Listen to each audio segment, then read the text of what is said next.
કેમ છો વિદ્યાર્થી મિત્રો? ટેટ 1 માટે સ્પેશિયલ શોર્ટકટ જોઈએ તમારે? ચાલો જોઈએ આપણે. જો ટેટ 1 માટે તમને પદ્ધતિની હમણાં જોઈએ છે, ઘણા બધા વિદ્યાર્થીઓને બહુ કન્ફ્યુઝન હોય છે. તો સૈન્ય પદ્ધતિની શોધ કોણે કરી? તો બોઝ. બરાબર, સૈન્ય પર ઘણો બધો બોઝ હોય છે, સમગ્ર દેશનો બોઝ હોય છે. જો વૈજ્ઞાનિક પદ્ધતિની શોધ કોણે કરી? તો ગુડવાર અને સ્કેટર્સ. પણ આપણે યાદ રાખવાનું કે કોઈ પણ વૈજ્ઞાનિક શોધ કરી હોય તો આપણે ગુડવાર, સારા વારની રાહ જોવાની. જો આ ત્રણેય પદ્ધતિઓ સેમ લાગે છે, પ્રશ્નોત્તરી તો 100 પ્રશ્નો પૂછાયા ટેટમાં, એવી રીતે યાદ રાખવાની.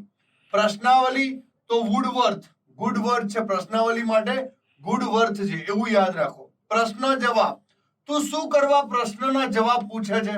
બોલો.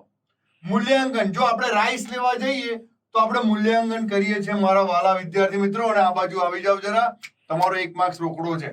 મનોવિજ્ઞાનની સૌપ્રથમ વ્યાખ્યા, બીજી વ્યાખ્યા, ત્રીજી વ્યાખ્યા, ચોથી વ્યાખ્યા. ક્રમ પૂછે તો આટલું યાદ રાખો, એએમસી નું વર્તન સારું છે.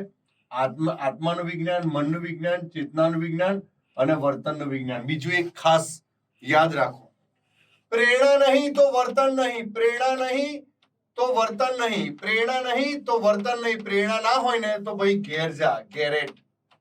બરાબર. અને પ્રાણી અને માનવીઓના વર્તન જોવા હોય તો ભાઈ તું સિટીમાં જા, સિટી મોર્ગન. આ પણ વ્યાખ્યા મહત્વની. તો વિદ્યાર્થી મિત્રો, આવી શોર્ટકટ જોવા માટે યુટ્યુબ ચેનલ અમારી જ્ઞાન લાઈવ શિક્ષણ લાઈક કરો, સબસ્ક્રાઇબ કરો. Thank you so much. જય હિન્દ, જય ભારત, જય જય ગરી ગુજરાત.